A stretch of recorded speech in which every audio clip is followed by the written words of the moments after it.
Hello and welcome to this Facebook Live, a very special one with the Archbishop of Canterbury. Now, the Most Reverend Justin Welby was ordained in 1992 after an 11-year career with the oil industry. He spent his first 15 years in the Coventry Diocese in the UK, and in 2002 he was made Canon of Coventry Cathedral. He was the Dean of Liverpool Cathedral from 2007 to 2011 and Bishop of Durham from 2011 to 2012, before being announced as the 105th Archbishop of Canterbury. Archbishop, it is such a great honour for us to have you here, and welcome to Facebook. Thank you, Nicola, and it's Justin. Thank you. Oh, so sorry. I know exactly who you are, Justin. Oh, well, that's nice. So first off, you've been Archbishop of Canterbury since 2013. What on earth is a day in your life like? Starts early. The alarm, well, probably no earlier than many people watching this, or you yourself. But the alarm goes up as 5, and That's early. That's early, and the first couple of hours is study and prayer. There's a run. I go for a run with the dog. I call it a run. I don't know that everyone would call it a run. They might call it a sort of staggering and not very fast walk, but I think I'm running. The dog doesn't think I'm running. I then try and find the dog, which has probably got lost. Big dog, small dog? Medium-sized dog, a spaniel. And she thinks this is all very amusing, and pick up the paper, go back, get dressed, and then catch up with the news until about 8:30. Prayer with the community at Lambeth from 8:30 till about 9. And it could be anything, just anything. I mean, a couple of weeks ago, we had an internal meeting, the normal sort of stuff you do. And then there was the most amazing gathering with a group of people who work with people with disabilities, mental illness, and some of the people they work with. And then we had another group for lunch, I can't remember who it was. And then in the afternoon, I was off somewhere. I think I was in a prison working with some ex-offenders, and then came back and had a really lovely, amazing, moving meeting with some young women who'd been trafficked into sex work and were being helped by an amazing charity called Caris, which I'm a patron of, to find their lives as they should be and not be exploited. And then out of the blue, a very senior figure from Africa dropped in. I suddenly got this message, he was there. Could I have a word? And we spent an hour talking about reconciliation work. Evening, there was a bunch of people came in, or I may have gone out that evening, I can't remember, and working and talking about faith, about Jesus Christ. I mean, the whole day is centered around communicating what it is to follow Jesus Christ. Oh, well, I'm just exhausted hearing about it, never mind actually doing it. And Oh, no, there's a huge amount of, I make everyone else do the work. I just lurk around looking sort of vaguely bald and middle-aged. I don't believe that for a moment. Now, this year marks a quarter of a century since women were first ordained as priests in the Church of England. Yeah. And you've got a special celebration today at Lambeth Palace. What's planned? We're going to have a garden party, depending on the weather. It's going to be fine. A not garden party. We got 2. We're inviting as many of the ordained women as we can get, including as many as possible from 25 years ago, the ones who were first ordained. And it's just to say thank you, because they've changed, as we expected, they've changed the atmosphere of the church for the good. Funnily enough, I was thinking about it over the weekend, because we've just announced on Friday, the person who really runs the Diocese of Canterbury is called the Bishop of Dover. And we've just, the previous bishop retired earlier this year, and we just announced his successor. And she is an amazing woman called Rose Hudson Wilkin, Jamaican background, who's been chaplain to the Speaker of the House of Commons and caring for MPs and people in Parliament and the staff there for the last 9 years. And we announced that on Friday. And I was just watching We went to a school on the Isle of Thanet in Kent to announce it. And there were a bunch of kids there, and boys and girls, obviously, and different ethnicity. And they just saw coming in, and I saw some of the young women just sit up a little straighter, and particularly those from minority ethnic background, as they realised things had changed. I thought, yeah, that's really good, but it's normal. And so today, the ordained women coming, it's normal. They're just part of the life of the church. And the women can look up and see those role models and think that could be me. Oh, absolutely. And it took us a long time to get there. We got a lot of things wrong. We still do. On that and many other areas. But we're human. We get things wrong and we try and get them right, set them right, and we try and follow what the Spirit of God's leading us to do. So women now are making up about a third of the clergy in the Church of England. Still not half.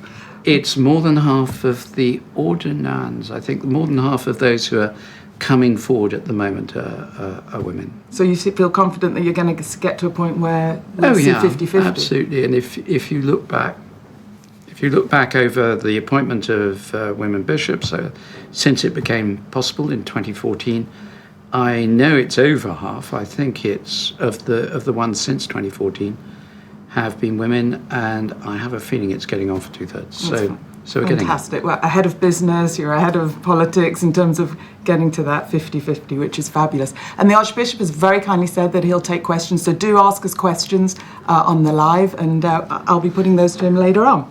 Great. Yeah, you said you would. So your role, as you were explaining, involves travel. It involves meeting lots of different people.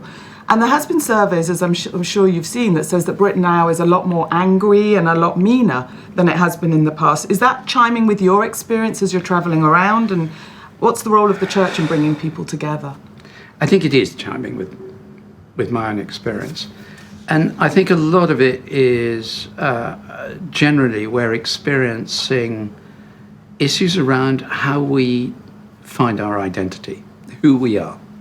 And when something threatens our identity, people get understandably very, very angry. So finding our identity as a nation, finding our identity as individuals, finding our identity, what gives us who we are, what makes us who we are. That can lead into all kinds of anger and bitterness and rage when we feel that our category of person is ignored or demeaned or dissed in some way or other. And it's a reality. Now, when the church gets involved, the church's identity as a Christian, I find my identity in Jesus Christ, in who God sees me as. Only God knows who I really am. I don't even know who I really am. I mean, that's pretty obvious. No human being knows every depth of themselves, but God does. And so the church's role is to be a place of healing, of safety, of hope, and of calling people to find their identity in good relationships with difference, and to love the fact that we're different.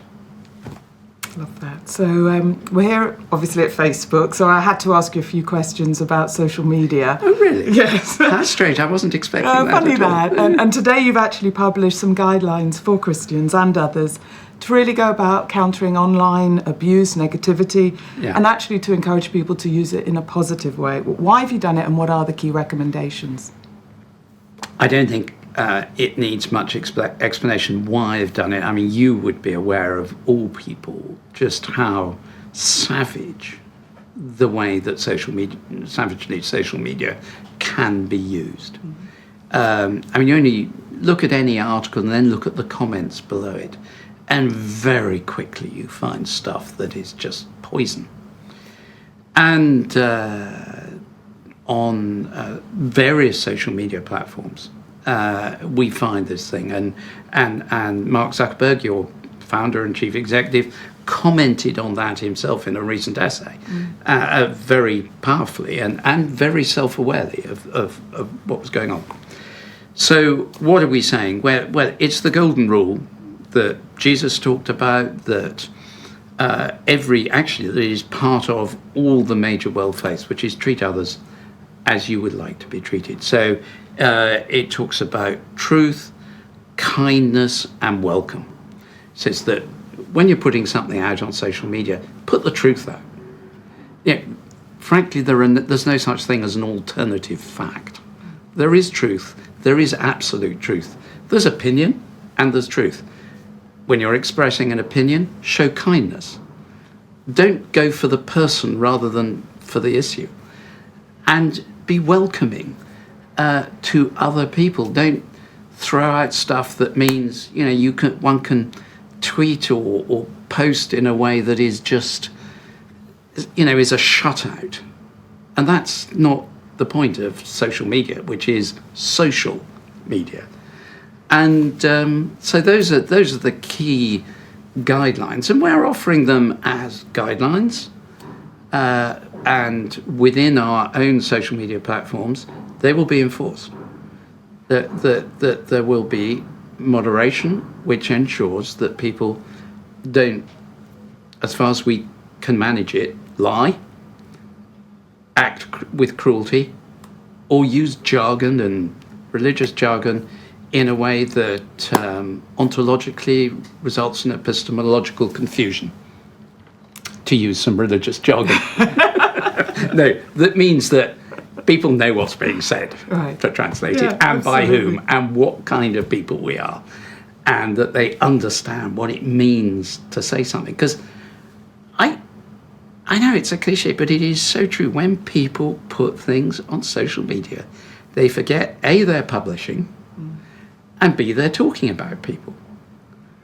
And is this something that you would say to someone you care about, whose humanity you respect? Yeah, I couldn't agree more. Couldn't agree more. And you're an avid user of social media. You have a very large following. How do you actually use it? I use it, I hope, prudently. I hope with a certain transparency. There's an old thing that's in the New Testament and the Bible, Christian Bible, which says, walk in the light. And it's in an epistle, a letter written to a bunch of churches in the first century by a guy called John. And it says, walk in the light. In other words, be transparent. Be yourself. Don't hide yourself. Don't act in the darkness. And so I try and walk in the light. I try and be honest about myself. I try and be honest about other issues. I mean, yesterday, I posted a tweet yesterday. I read an article in a newspaper by Dominic Lawson, very well-known journalist, talking about a legal case he'd been in, which was to protect young people with learning difficulties and ensure their parents, where they have really serious learning difficulties or moderate learning difficulties, that their parents can still have a role in looking after them, in nurturing them, the ones who know them and love them best, unless there's a clear reason why not. And I read that article and I thought, why hadn't I said that? I was really ashamed that I hadn't taken part in that campaign. So I put on the tweet what a good article it had been, and I also put on the tweet that I was humbled by reading it. So it was trying to be positive, but also transparent. So you've actually shared very personal things on social media. Do you think it makes people feel closer to you by doing that? Well, I think you can overshare. Right. I may get that wrong from time to time.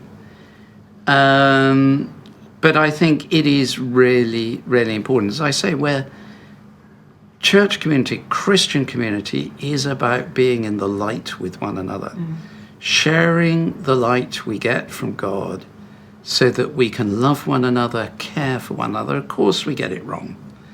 But that shouldn't be any different on social media to anyone else. I mean, as Archbishop, you are not being sort of installed as Archbishop when people pray for you and lay hands on you does not somehow turn you into a faultless individual. You come in with all your failures and yucky bits that you're embarrassed about, and your neuroses and your, the things that press the buttons and all this stuff. And you're still on the journey of walking with God towards being who you should be, being fully, completely human in the way that God calls us to be. And so I try and be open about the fact that I get a huge amount of things wrong. We've got lots of questions coming in. Question around, you're already making a big impact in the different ways, including training more than 1,000 churches and using social media. What are you energized by in relation to the future of digital church ministry? I think I'm energized by two things. One is reaching out. I mean, the job of the church is to tell people about Jesus Christ. We believe as Christians that that's why God created the church. So digital enables us to reach out, to communicate, to have a voice in a way that we couldn't otherwise do. But actually there's another part. Social media is part of community. It's part of community. It's not all of community. It's interesting, we're doing a live interview here. Mm-hmm. And that's because I can see your face, you can see my face. I could have sat in my office and we'd done it on a keyboard, but it's not quite the same thing. So, for example, I do Bible studies with someone else. We sit down together and we'll discuss a passage in the Bible live on Facebook. The first time I did that, and each subsequent time, I was blown away by the number of people who linked in and the number of countries they came from, particularly people who are housebound, people who are in countries where being a Christian are all around the world. I mean, they must have been up in the middle of the night, where Christians are persecuted, where it's dangerous, where they can't go to church. But they, as someone said really movingly, I can't get to church without great personal risk, but I can have a Bible study with the Archbishop of Canterbury. Now, I don't claim to be one of the world's great Bible teachers or in the top 10,000 either, but I found that deeply moving. So what it does is it bridges gaps and it can draw people into physical community. And that really matters because in the end, community is about sight and hearing, holding a hand with someone who's ill or suffering, welcoming people who you know well with a smile and a grin and a joke. You know, it's those things you can't do on social media. Physical community matters. I couldn't agree more.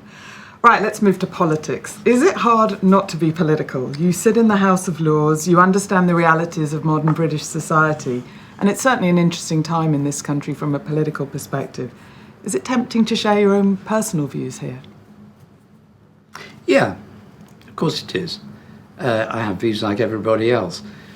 I think the rule is, and I've said this before, everyone is political. Even asking that question is political question. It is. And Aristotle, in the 5 centuries before Jesus, talked about the polis. That's where we get the word from in Greece. And that meant if you're part of the city, you're part of the politics. But there's a difference between being that and being party political. So, yes, I'm often tempted to say, I think this, but what does my view matter? It doesn't matter any more than anybody else's. Where it matters is where I'm trying, however inadequately, to put forward the approaches to how we live as a country or how we live in this world that draw on 2,000 years of the Christian tradition, which itself is embedded in and rooted in the Jewish tradition, which goes back thousands of years before that, and which gives us the basic structures which, whether we have any faith or not, in this country, in many countries around the world, and in many faiths, but particularly coming out of the Jewish Christian tradition, which give us our basic rules, our basic understanding of what it is to be a fair and just society. I was reading yesterday a passage from Deuteronomy, which is, of course, part of the Jewish Bible and the Christian Bible, the Old Testament, and it talked about if someone is in need among you, then you need to make sure you meet those needs. Mm. And I thought, that is so... this was written, goodness knows, 2,600 years ago. But, or more, actually, Deuteronomy, much more, 3,000. But it was so relevant to today. It spoke into our world and into our nation.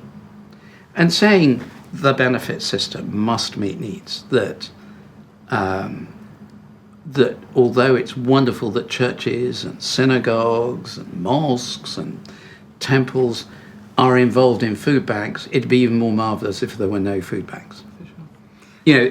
That's not a party statement. It comes out of our tradition. Lots of comments coming in as well. I'm just going to read Spare Your Blushes. Janet says, thank you for your openness, honesty and transparency. And Carol says, how encouraging and inclusive. Superb. Now let's talk about age. You have to retire from your job at the age of 70, which by my calculations means you've got about 7 years left. What do you want to do in the next 7 years? What do you want to achieve? I know it's a big question. What do I want to achieve? I think there are a number of things. And by the way, it will be encouraging to many people to know that I could retire before, but I must retire on my 70th birthday. I think there's a number of things. I want to see a church that is welcoming to every human being, that is growing, that is really generous in the gift of hope that comes with Christ, that is generous with those who have no faith or of other faith, who welcomes and serves.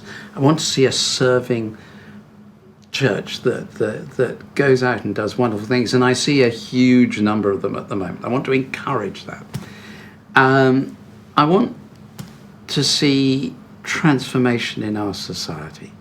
Now, it may be weak, it may be only the beginnings, and it will certainly not be exclusively the Church of England. Far from it. It will be God, I believe. You'd expect me to say that. I'm the, ABC, Archbishop, or whatever I am. But I want to see a society that's more at ease in itself. We're just publishing something this autumn called Difference. It's a course, it's a short course to be run in parishes and churches and chaplaincies all over the country and in other countries around the world, that's about how do we work well with people where we differ deeply with them. I'd love to see that having an impact so that we love difference. We think, isn't it amazing that we're all so different? Isn't it wonderful? Thanks to God that there's diversity and that we disagree, and it's robust, and we're honest about disagreement, and we say when we disagree, but we do it in a way that builds us up. Those are two things, and there's a million others. But I'd love to see a church that was deeper in prayer. I'd love myself to be deeper in prayer. I love your humbleness with how you talk about it all. Now, we are out of time, I am afraid, but we have a tradition here which is called the quick fire round. Do not overthink it, just say what comes to mind first off. So, thrillers or Shakespeare? Shakespeare, because it's full of thrillers. That is true. And these are quite random, by the way, what is coming up. So, really. Conservative leadership debate or Midsummer Murders? Midsummer.